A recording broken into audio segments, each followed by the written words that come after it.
Hello and welcome to this tutorial on using Academic Search Premier. It's a general topic database we offer through the Walters State Library. I'm Audrey, one of the librarians, and I'll be guiding you through the basic use of this database. Walters State offers many databases and Academic Search Premier is just one, but anytime you are doing research on a general topic, you can try this database first. To access all of our databases, go to A to Z database list. One of the most confusing parts of this for students is trying to figure out which database is most likely to help them in their research. Remember that we categorize them up here, so if you're doing research in a particular discipline, that might be a good way to narrow down which databases are most likely to help you. I know which database I'm going for, so I'm going to click on Academic Search Premier. Academic Search Premier is just one database, but actually from this page we can search many databases if we click on Choose Databases. If you know a database that's likely to help you, for instance, if you're doing education and you know ERIC is a good education database, you can select just that one, or you can select all and cast the widest net trying to find articles for your research. Now, we see some search boxes. The search boxes work in tandem to help you create a search phrase. There are a couple tricks we can use here to help the database understand what we're asking. If we're doing two separate search terms, let's try legalization and marijuana. We can combine them with this word and that tells the database, hey, the articles have to mention both of those things together for it to be brought back to me. If we're searching a two-word phrase, which is probably the better way to go about this, we actually want to put it in quotation marks because that tells the database these two words have to show up next to one another.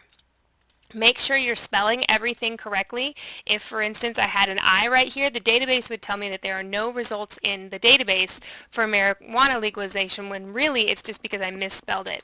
Unlike search engines, it does not fix your spelling, so it's very important that you get that correct.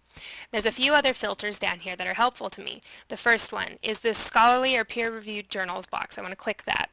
If my professor has told me that I need scholarly or peer-reviewed or academic journals, I always want to leave that clicked because it makes sure that I don't get articles that I can't use in my paper that are not acceptable for my research.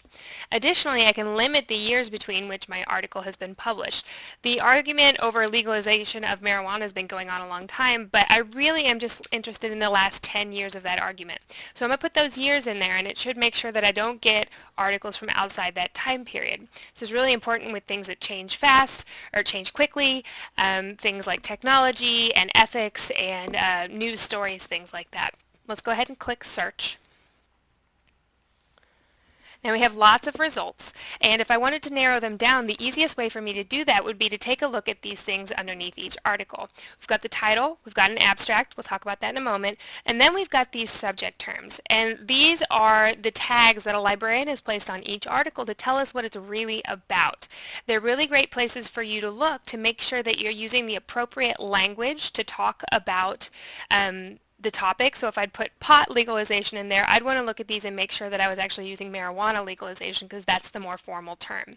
It's also a great place to look for ways to narrow down your topic. Let's say I'm interested in the economic aspects of this topic. I might look through in here and say that there's a lot of them that mention taxation, so I can actually add that to my search up here.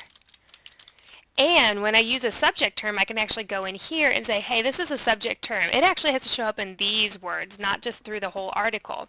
So that narrows down my topic even more. Now I've got 5 results. Hopefully all of them are very relevant to my discussion.